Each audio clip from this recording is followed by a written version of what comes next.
അടുത്തത് പ്രസംഗം ശുക്ർ.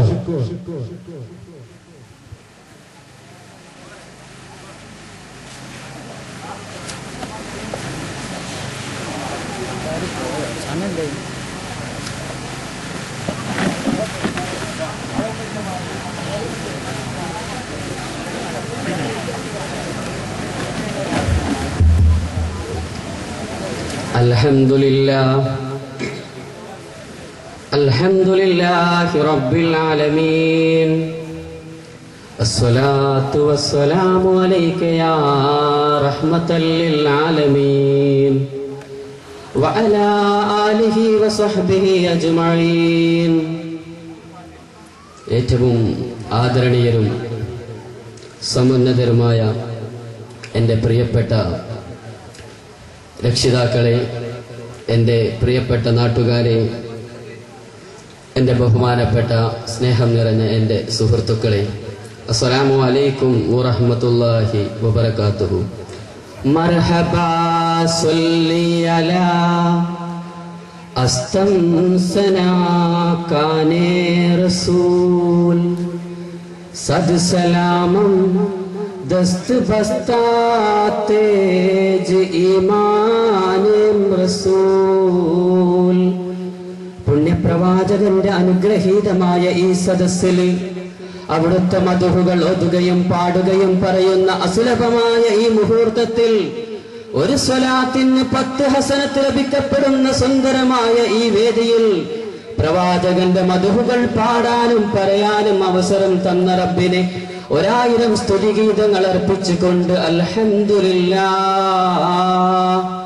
ലോകത്ത് ശാന്തിയുടെയും സമാധാനത്തിന്റെയും സൗഹാർദ്ദത്തിന്റെയും സ്നേഹമലരുകൾ വിരിയിച്ചുകൊണ്ട് കടന്നു പോയി 1400 വർഷങ്ങൾക്ക് മുമ്പ് അറേബ്യയിൽ ഉദയം ചെയ്ത പൂവേ, പുണ്യപ്രവാചകരെ മുഹമ്മദ് സല്ലല്ലാഹു അലൈഹി വസല്ലം, നന്മയുടെയും ശാന്തിയുടെയും സമാധാനത്തിന്റെയും വിത്ത് ലോകത്ത് പാകി ഐശ്വര്യത്തിന്റെ ദീപ്തമാളികയിൽ വിലസിക്കാതെ ശാന്തിയുടെ മന്ത്രമോദിക്കൊണ്ട് സമാധാനത്തിന്റെ തൂവൽ നൽകിക്കൊണ്ട് ലോകത്തിന്റെ മുമ്പിൽ കടന്നു പോയൊരു ദൂതരെ സല്ലല്ലാഹു അലൈഹി വസല്ലം ആരായിരുന്ന മുസ്തഫ മുഹമ്മദ് ലോകത്ത് ശാന്തി പാകി സമാധാനം വർഷിപ്പിച്ചു. ലോകത്ത് ഐശ്വര്യത്തിന്റെ വിത്ത് പാകി വർഗീയതയെയും തീവ്രതയെയും ഭീകരവാദത്തെയും പാടെ എതിർത്തു. അയൽവാസി പട്ടിണി കിടക്കുമ്പോൾ വയറ് നിറക്കുന്നവൻ തമ്മിൽ പെട്ടവനല്ലെന്ന് പഠിപ്പിച്ചു. മതസൗഹാർദ്ദത്തിന്റെ താരാട്ട് പാട്ട് പാടി കടന്നുപോയി പുണ്യ റസൂൽ സല്ലല്ലാഹു അലാ മുഹമ്മദ് സല്ലല്ലാഹു അലൈഹി വസല്ലം. ഒരിക്കൽ പുണ്യ റസൂൽ സല്ലല്ലാഹു അലൈഹി വസല്ലം അവിടുന്ന് അരുൾ ചെയ്തു, എന്റെ പേര് കേട്ടിട്ട് സ്വലാത്ത് ചൊല്ലാതെ മിണ്ടാതിരിക്കുന്നവന്റെ നേരെ അല്ലാഹു റഹ്മത്തിന്റെ നോട്ടം നോക്കാതിരിക്കട്ടെ എന്ന് ജിബ്രീൽ ദുആ ചെയ്തു. ഞാൻ അതിന് ആമീൻ പറഞ്ഞിട്ടുണ്ട് എന്ന് സ്വഹാബ എന്ന് പരിശുദ്ധ റസൂൽ സല്ലല്ലാഹു അലൈഹി വസല്ലം. ആധുനിക ലോകത്ത് മുഹമ്മദിന്റെ പേര് കേൾക്കുമ്പം സ്വലാത്ത് ചൊല്ലാനോ അവിടുത്തെ മദ്ഹുകൾ പാടാനോ പറയാനോ നമുക്ക് ഭാഗ്യം ലഭിച്ചിട്ടും നാം എന്തുകൊണ്ട് അതിന്റെ പിന്നാലെ പോകുന്നില്ല? ആധുനിക ലോകത്ത് സംഗീത പെരുമയിൽ ലയിച്ചു പോയ ആധുനിക യുവത ഓർക്കാൻ ഒരു സംഭവം ഞാൻ കുറിക്കട്ടെ. ഉഹദിന്റെ യുദ്ധക്കളത്തിൽ പുണ്യ റസൂൽ സല്ലല്ലാഹു അലൈഹി വസല്ലം വഫാത്തായെന്ന് വിവരം ലഭിച്ചു.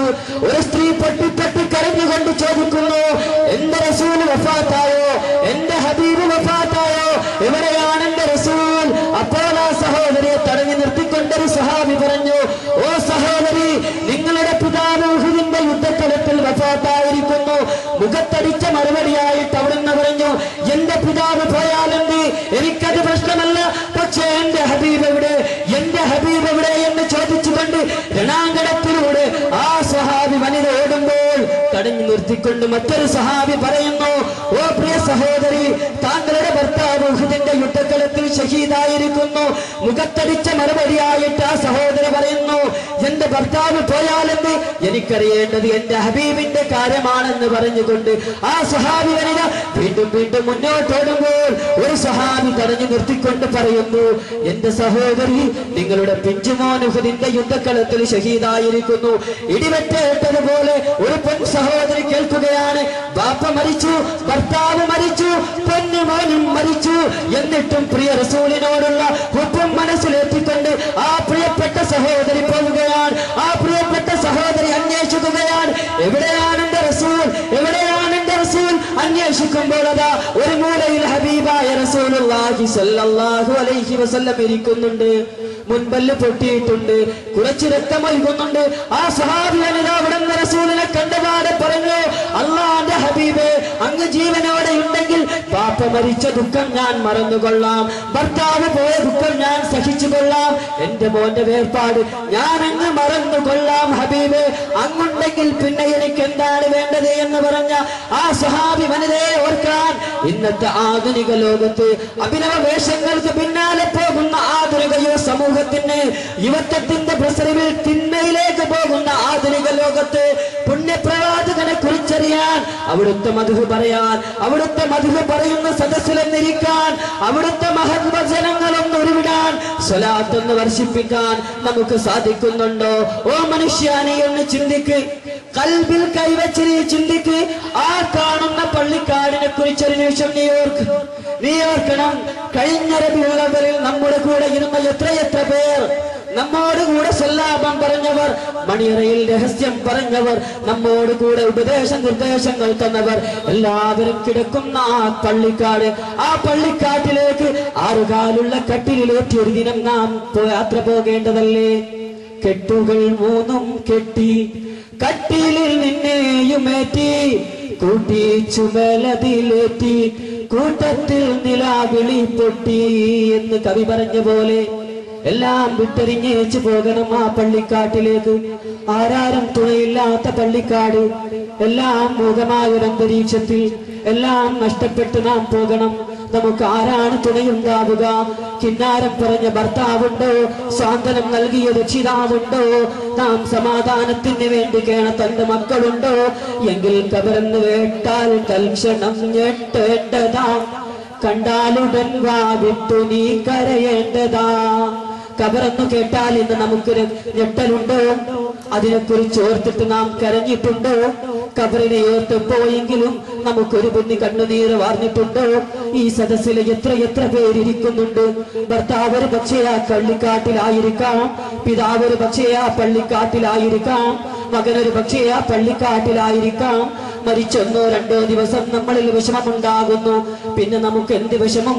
പിന്നെയും നാം ആധുനിക ലോകത്തിന്റെ സുഖാഡംബരങ്ങളിൽ ലയിച്ചു പോയി അഭിനവ ലോകം കടന്നു പോകുമ്പോൾ നാം ചിന്തിക്കേണ്ടിയിരിക്കുന്നു, ഒരു നാളിൽ കെട്ടുകൾ 3 കെട്ടിയിട്ട് ആറുകാലുള്ള കട്ടിലേറ്റിയിട്ട് മനുഷ്യനെ കൊണ്ടുവെക്കാനുള്ള സ്ഥലത്തെ കുറിച്ച് ഓർമ്മയുണ്ടോ?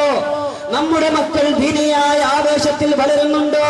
നമ്മുടെ മക്കളെ വളർത്തുന്നതിൽ നമുക്ക് എന്ത് യോഗ്യതയാണുള്ളത്? നമ്മുടെ മക്കളുടെ വസ്ത്രധാരണം എവിടെയാണ്?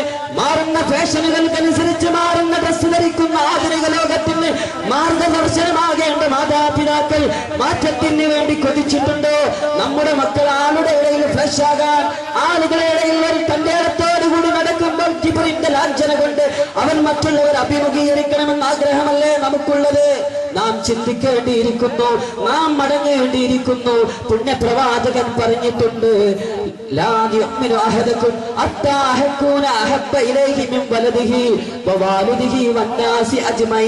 നിങ്ങളിൽ ഒരാൾ മുഅ്മിനാവുകയില്ല, പരിപൂർണ്ണ മുഅ്മിനാവുകയില്ല. നിങ്ങളുടെ മാതാപിതാക്കളെക്കാൾ, നിങ്ങളുടെ മക്കളെക്കാൾ, നിങ്ങളുടെ ഭാര്യ സന്താനങ്ങളെക്കാൾ എന്നെ പ്രിയം വെക്കുന്നത് വരെ നിങ്ങളിൽ ഒരാളും പരിപൂർണ്ണ മുഅ്മിനാവുകയില്ലെന്ന് പരിശുദ്ധ റസൂൽ സല്ലല്ലാഹു അലൈഹി വസല്ലം. അതുകൊണ്ട് നാം അള്ളാഹുവിന്റെ ഹബീബിനെ സ്നേഹിച്ച് അവിടുത്തെ മദ്ഹുകളും അതുപോലെ തന്നെ അവിടുത്തെ കൽപ്പനകളും അംഗീകരിച്ചുകൊണ്ട് നാം മുന്നോട്ട് ഗമിക്കണമെന്ന് സാന്ദർഭികമായി ഉണർത്തുകയാണ്. ഞാൻ എന്റെ പ്രസംഗത്തിൽ നിന്നും വിടവാങ്ങുന്നു. വആഖിറു ദഅവാന അനിൽ ഹംദുലില്ലാഹി റബ്ബിൽ ആലമീൻ.